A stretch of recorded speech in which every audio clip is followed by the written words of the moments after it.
Oke, bismillahirrahmanirrahim. Assalamualaikum warahmatullahi wabarakatuh. Alhamdulillahirrabbilalamin. Wassalatu wassalamu ala asrafil anbiya'i wal mursalin. Wa ala alihi wa sahbihi ajmain. Nah, segala puji bagi Allah, Tuhan semesta alam yang sudah memberikan kita nikmat. Hingga kita bisa kumpul kembali malam ini ya. Setelah pagi tadi, sore tadi online sama Pak Manaf, sekarang sama saya gitu kan. Nah, tak lupa pula salawat berangkaikan salam kita sanjung sajikan kehadirat Nabi besar Muhammad SAW. Semoga kiranya kita bisa mendapatkan syafaat beliau di yaumil mahsyar kelak. Amin ya robbal alamin. Dan tak lupa pula semoga dengan syafaat berikut, syafaat tadi kita bisa dipermudah, adik-adik bisa dipermudah dalam SNBT-nya dan semoga bisa diluluskan di pilihan pertamanya kayak gitu. Karena sekarang benar banyak aja nggak cukup, mesti skor tinggi. Skor tinggi aja nggak cukup, mesti lulus duluan kayak gitu kan. Oke, nah kita bahas hari ini topiknya. Topik kita hari ini adalah literasi bahasa Indonesia. Nah, literasi bahasa Indonesia ini seperti yang pernah kita belajar di offline, bahwasanya kan untuk fisika, kimia, biologi, ekonomi dan seterusnya itu nanti akan tergabung di dalam satu bab literasi. Jadi soalnya itu dalam bentuk literasi. Jadi bukan kalau jumpa berbau kimia itu bukan soal kimia, itu soal literasi. Tapi ada apa namanya tuh subtesnya kimia kayak gitu. Kalau ada soal biologi, apa teks biologi itu bukan soal biologi, tapi itu masih soal literasi. Artinya tuh alang ngejawabnya juga menggunakan eh, pendekatan literasi. Nah, contoh ini adalah soal yang katanya kayak gitu kan, katanya itu beredar di X dan juga di berbagai platform yang lain, merupakan soal yang bocoran di hari pertama kayak gitu kan. Nah, mari kita tengok dulu yuk. Kita bahas untuk ngejawab soal literasi, alangkah bagusnya kita itu fokus kepada apa yang ditanya. Jadi soal dulu yang kita baca.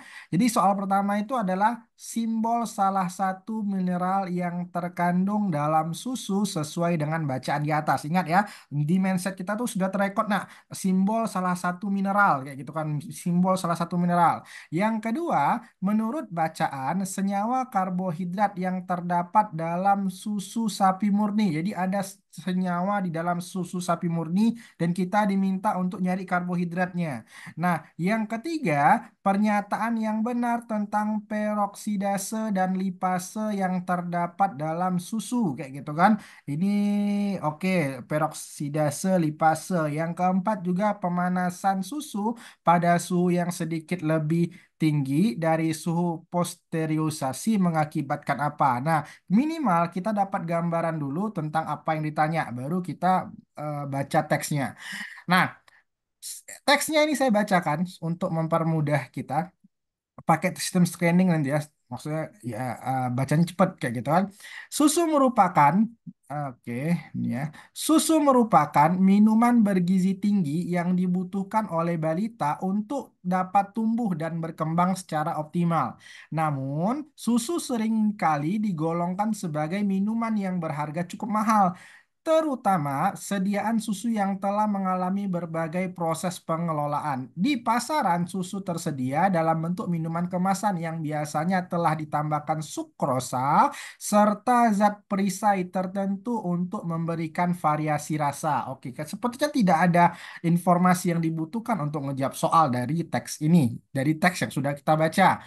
Kandungan gizi dalam susu sangat dipengaruhi oleh jenis ternak yang menghasilkannya, jenis makanan yang dikonsumsi ternak, dan tingkat kesehatan ternak. Setiap 100 mililiter susu sapi murni rata-rata dapat menghasilkan energi 259 kilojoule. Nah, tidak ada masalah tentang energi yang ditanya, tidak ada apapun. Jadi bisa next ke teks berikutnya. Umumnya kandungan susu sapi murni. Nah, tadi ada susu sapi kandungan ya. Umumnya kandungan susu sapi murni menurut berat adalah 87% air, 3,7% lemak, 3,5 protein, 4,9 laktosa, 0,07% mineral, dan sisanya berupa berbagai jenis vitamin, enzim, dan lain-lain. Oke. Nah, mineral yang terdapat dalam susu sapi murni diantaranya, oh tadi ada ini, nah, mineral, ya. Mineral yang terdapat dalam susu sapi murni diantaranya adalah kalsium. Tadi seingat saya simbol ya. Nah, soal nomor satu, simbol. Oke, ini kita coba dulu apa namanya tuh? Nomor satu, simbol salah satu mineral yang terkandung dalam susu sesuai dengan bacaan di atas adalah ada simbol ada kalsium di sini, nak. Siapa yang ingat kalsium itu simbolnya apa, guys? Ada yang ingat, nak, simbol dari kalsium? K. Apa K C ya? Iya. A. Oke, K. Kalau C, C, fosfor apa, nak, simbolnya, C nak? A. C A. Fosfor, fosfor P ya. F, P. Kalau natrium apa, nak, simbolnya, nak? N, Na. A, Na. Kalau besi apa, guys? Besi. besi. Besi, feron ya, feron ya. Besi feron ya, Nggak Fe ya. tahu. Betul, Fe. Lalu kemudian tembaga apa, guys? Nggak Cu. tahu. Cu. Oke, kalau seng apa, guys? Seng, seng, seng. Ini pelajaran 3 SMP kan? Z, ZN. ZN, ZN. Gitu ZN. kan? Oke. Nah, maka dari soal ini, nak, dari teks ini bisa ngejawab soal nomor satu tadi. Simbol salah satu mineral yang terkandung dalam susu sesuai dengan bacaan di atas. Yang mana yang ada? Apakah K? K nggak Cu. ada. P, P nggak ada. Na, Na. Tapi di sini N di sini, nah, artinya adalah nitrogen, bukan natrium ya.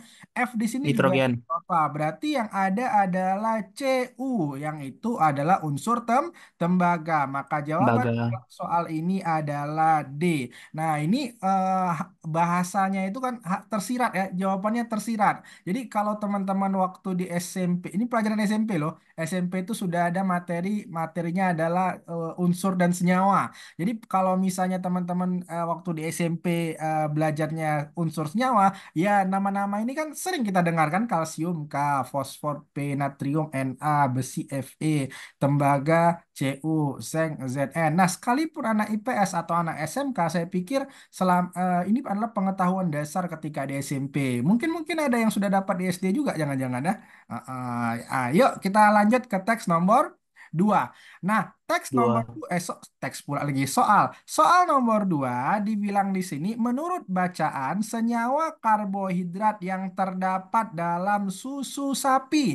Di sini ada amilum, selulosa, sukrosa, laktosa, dan vitamin. Kita tahu, nak, vitamin itu beda dengan karbohidrat. Kita analogikan lu, nak. Karbohidrat itu kan kayak kayak ini kan, makanan-makanan karbo kan, kayak nasi kan. Nah, Ya. kalau vitamin itu kan yang ada buah-buahnya kan.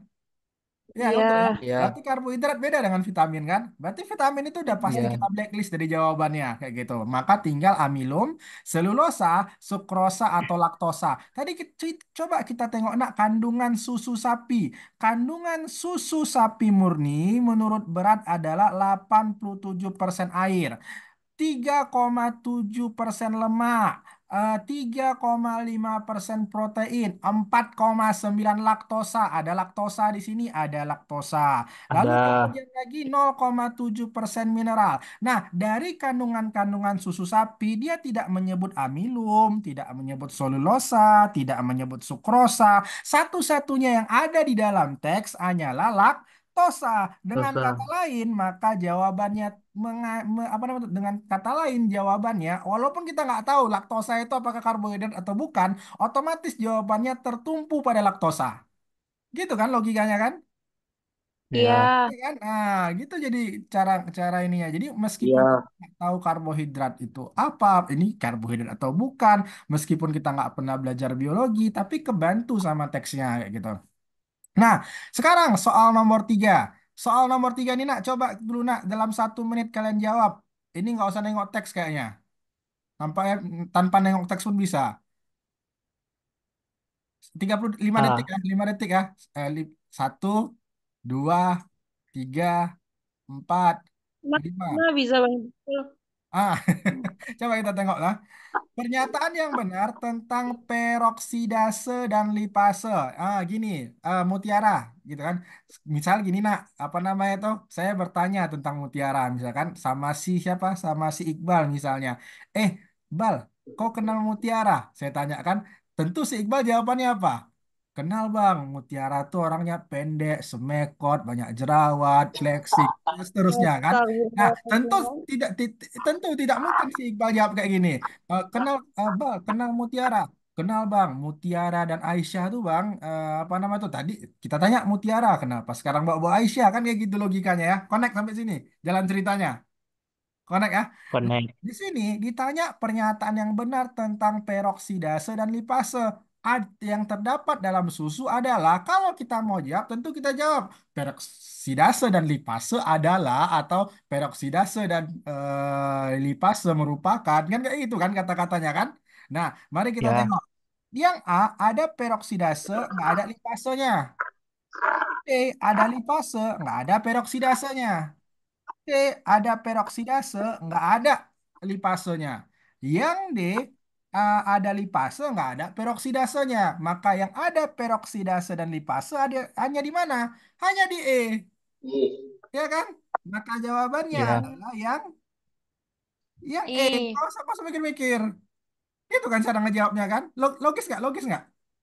ya, logis. Logis kan? Jadi eh ya gitu nak. Coba kita tengok lu di teks ya. Ada nggak kata peroksidase sama lipase? Susu juga kita lanjutkan teksnya. Tadi kita kepotong teksnya. Nah, sekarang mari kita lihat teksnya. Susu juga mengandung vitamin yang larut dalam lemak, yaitu vitamin A, D, E, dan K, serta vitamin yang larut dalam air, yaitu vitamin B dan C. Selain itu, di dalam susu juga terdapat beberapa jenis enzim. Oh, ini ada seperti peroksidase, katalase, fastase, dan lipase. Lipase berfungsi untuk menghidrolisis lipid. Kita pun juga nggak tahu. Saya guru fisika, saya juga nggak tahu nih apa kan. Oke, nah Hmm. di antara enzim-enzim tersebut, peroksidase dan fosfase umumnya digunakan sebagai indikator kecukupan pasteurisasi susu karena kedua enzim ini akan rusak pada suhu pasteurisasi. Saya tahu suhu, tapi saya nggak tahu pasteurisasi. Kayaknya pasteurisasi ini itu di atas suhu normal kayaknya kayak gitu kan karena apa namanya itu kan susu nih nak susu itu kan ada suhu normal ya suhu normal ada, kamar ya tapi katanya di sini kalau misalnya peroksidase fastase apa namanya itu digunakan sebagai inkubator ya inkubator suhu karena kedua enzim ini akan rusak pada suhu pasteurisasi. Mohon maaf ini mak saya nelpon harus saya off kan dulu ya. Sebentar lah ya, saya kabarin mak saya dulu. Saya lagi ngajar. Oke bang, Halo, Assalamualaikum mak. Mak, lagi ngajar nih sebentar. Sebentar lagi pun telepon ya. Ya, Assalamualaikum. Mohon maaf ya guys ya. Kalau mak nelpon kan harus diangkat kan. iya. Oke, yuk apa nama itu? Sampai mana tadi? Pokoknya pasteurisasi itu nak kayaknya di luar suhu normal, mungkin dipanaskan gitu, ya, dipanaskan atau diapain kayak dididihkan mungkin ya. Iya. Pokoknya kalau tidak di suhu normal, suhunya itu enzimnya rusak kayak gitu. Sementara vitamin mineral dan enzim lain tidak mengalami perubahan. Oke, nah sekarang mari kita lihat. Oh, makanya biokatalisator ya. Biokatalisator itu mungkin ini nak. Bio itu kan hidup ya. Katalisator itu kan deteksi ya. Nah, mungkin itu maksudnya jadi pendeteksi ya. Ya, walau pokoknya kayak gitulah cara ngejawabnya. Pokoknya kan peroksidase dan lipase terdapat adalah gitu. Oke, yuk, sekarang soal nomor 5. Soal nomor 4. Pemanasan suhu. Nah, tadi ada pasteurisasi kan. Kayaknya pasteurisasi itu berdasarkan teksnya adalah pemanasan. Nah, pemanasan suhu pada suhu yang Pada sedikit suhu lebih tinggi dari suhu pasteurisasi mengakibatkan. Tadi ada bacaan kan? Kalau kena suhu pasteurisasi apa yang terjadi kawan-kawan? Kedua enzimnya rusak, rusak. Terus Maka kita cari dulu nak, ada bacaan enzim. Nggak ada bacaan enzim di sini kan? Nah, coret. Ada bacaan enzim di sini kawan-kawan. Oh, ada nih Bang enzim. ada, Bacaan enzim di sini nak, tidak ada. Coret dulu. Ada bacaan enzim nak, tidak ada. Ada bacaan enzim nak, eh, nggak ada. Ada juga bacaan Nggak enzim. Nah, ada. baru kita cocokkan. Apa Ah, betul B jawabannya? Denaturasi. Ini kayaknya bahasanya tidak ada di teks kayaknya. Mungkin kita harus cerna sendiri juga maksudnya apa ya. Nah, denaturasi sebagian besar protein. Nah, tadi kan protein nih kawan-kawan. Ya, ini ya, enzim, vitamin. Ya, mungkin ini yang rusak ya. Nah, denaturasi. Natural itu kan alam ya, apa jadi. D itu mungkin ini ya kerusakan atau kemunduran ya. Sebagian besar protein dan enzim sehingga menurunkan kualitas susunya. Kenapa kualitas susunya rusak? Karena udah rusak enzimnya kayak gitu. Maka jawabannya dengan kata lain mengacu pada B. Jadi kita hanya butuh sepotong kata saja untuk ngejawab soal yang ada pada teks nomor 4 ini kayak gitu. Nah, connect kawan-kawan cara ngejawab soalnya. Ya, ini sengaja nih. Connect. Saya milih apa nama tuh connect. soal biologi, soal teks berbau biologi duluan, supaya nanti kalau Bang kalau soal teksnya fisika kan Abang kan guru fisika kan gampang. Ini sekarang Abang guru fisika nih ngajarkan teks yang biologi. Kira-kira kayak gitu cara ngerjainnya. Ya, bisa ya? Oke, nah Bisa. sekarang kawan-kawan mari kita tengok soal nomor 2. Teks ini, teks yang kedua ini merupakan teks fisika, kayak gitu kan? Oke, nah kita coba ya. Nah, teks fisikanya ingat caranya gimana? Nah, kita lihat dulu apa yang ditanya. Nah, lihat apa yang ditanya. Yang pertama adalah fluida Bingham. Saya juga nggak pernah dengar sih fluida Bingham ini apa, cuman coba lah. Oke, fluida Bingham mengalir dengan kelajuan geser tidak nol ketika tegangan geser yang bekerja pada fluida titik-titik sama dengan. Oke, fluida Bingham ya kita tanamkan dalam kepala kita nak fluida Bingham kayak gitu ya. Nah, yang keenam, kecepatan partikel fluida di pusat pipa dari fluida yang laju regangan gesernya disebutkan dalam bacaan sama dengan. Oke, ada rumus-rumus nih kawan-kawan. Yang nomor 7, pernyataan yang menunjukkan perbedaan fluida Bingham dengan fluida Newtonian yang benar. Oke, kita coba loh ya. Fluida Newtonian mungkin fluida yang kita bahas di sekolah-sekolah ya. Iya ya. Au- ini saya pertama kali juga dengar ini istilah-istilah fluida Bingham ya. Oke, yang 8, memperbesar tegangan geser pada fluida Bingham menyebabkan apa? Laju atau viskositas yang berubah ya. Nah, sekarang mari kita tengok dulu. Oh, ini mengerikan sekali kawan-kawan. Nah, ingat ya, ini adalah soal literasi, bukan soal fisika. Jadi nyantai aja. Ala pendekatan jawabnya adalah ala literasi kayak gitu. Nah, saya bacakan ya. Dinamika fluida berkaitan dengan tegangan geser yang menggambarkan pengaruh luar terhadap fluida dan laju regangan geser yang menggambarkan gerak fluida. Laju regangan fluida merupakan perubahan kecepatan fluida per satuan jarak. Kita tani nak ada laju. Laju regangan fluida merupakan kecepatan fluida per satuan jarak ya. Karena tadi ada persamaan-persamaan yang ditanya kayak gitu kan. Nah, untuk aliran fluida di dalam pipa, kecepatannya V dalam kurung R, maksudnya ini kecepatan V itu bergantung pada R ya, jadi ya, merupakan kecepatan partikel fluida yang berada pada posisi radial R dari pusat pipa. Eh, mungkin saya lanjutkan sebentar, Nak. Nah, nanti ini saya mulutkan. Kalau ada yang mau ditanya, mau ditanya ah. Oke. Nah, kecepatan VR merupakan kecepatan partikel fluida yang berada pada posisi radial R dari pusat pipa. Jadi, laju regangan geser sama dengan dV per dr. Secara matematis atau secara ini dibacanya turunan V terhadap R ya. Oke.